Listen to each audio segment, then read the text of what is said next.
जय Malhar news चॅनलच्या सर्व प्रेक्षकांना सपना चौधरीचा नमस्कार। भारतीय जनता पक्षाच्या स्थापना दिनानिमित्त माजी मंत्री आमदार डॉक्टर विजयकुमार गावित यांच्या निवासस्थानी भारतीय जनता पक्षाच्या पदाधिकाऱ्यांमार्फत स्थापना दिन साजरा करण्यात आला।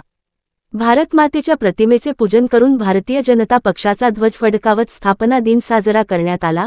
माजी खासदार डॉक्टर हिना गावित, माजी जिल्हा परिषद अध्यक्ष डॉक्टर सुप्रिया गावित यांच्या मार्गदर्शनाखाली भारतीय जनता पक्षाचे नंदुरबार तालुका अध्यक्ष दीपक पाटील, माजी जिल्हा परिषद सदस्य सागर तांबोळी, सामाजिक कार्यकर्ते प्रवीण पाटील, नगरपालिकेचे विरोधी पक्षनेता नगरसेवक हिरालाल चौधरी, नगरसेवक आनंदा माळी, नगरसेवक पंकज चौधरी, नगरसेविका नीता मराठे, अविनाश माळी, उपसरपंच डॉक्टर मनोज गिरासे, सरपंच व्यंकट पाटील, सामाजिक कार्यकर्ता सतीश मराठे, दीपक चौधरी, गिरीश नाथानी, प्रफुल्ल पाटील, किरण पाटील, दीपक गोसावी यांच्यासह भारतीय जनता पक्षाचे पदाधिकारी कार्यकर्ते उपस्थित होते।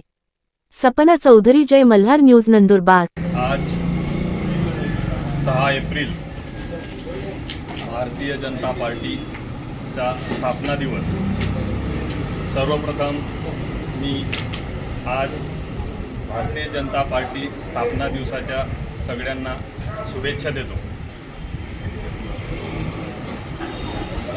6 एप्रिल 1980 साली मुंबई येथे भारतीय जनता पार्टीची स्थापना झाली आणि या स्थापनेच्या दिवशी जे स्वर्गीय अटल बिहारी यांनी जे शब्द उच्चारले होते,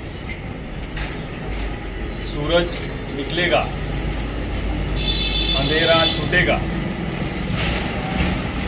कमल खिलेगा, या शब्दांना खरोखर आज हे जे भारतीय जनता पार्टीचं जे स्वप्न आहे हे साकार झालेलं आहे।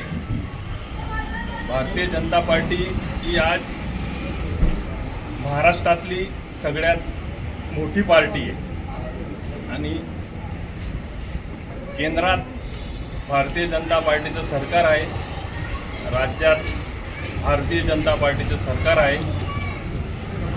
सगळ्या महाराष्ट्रामध्ये एक असं बीजेपीमय वातावरण हे तयार झालेलं आहे आणि या वातावरणामधून या सरकारकडून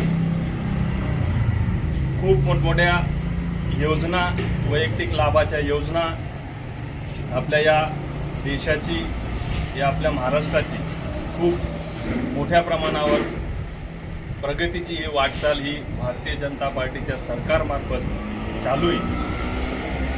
तर परत एकदा मी भारतीय जनता पार्टीच्या स्थापनेच्या मी सगळ्यांना पुनश्च एकदा शुभेच्छा देतो।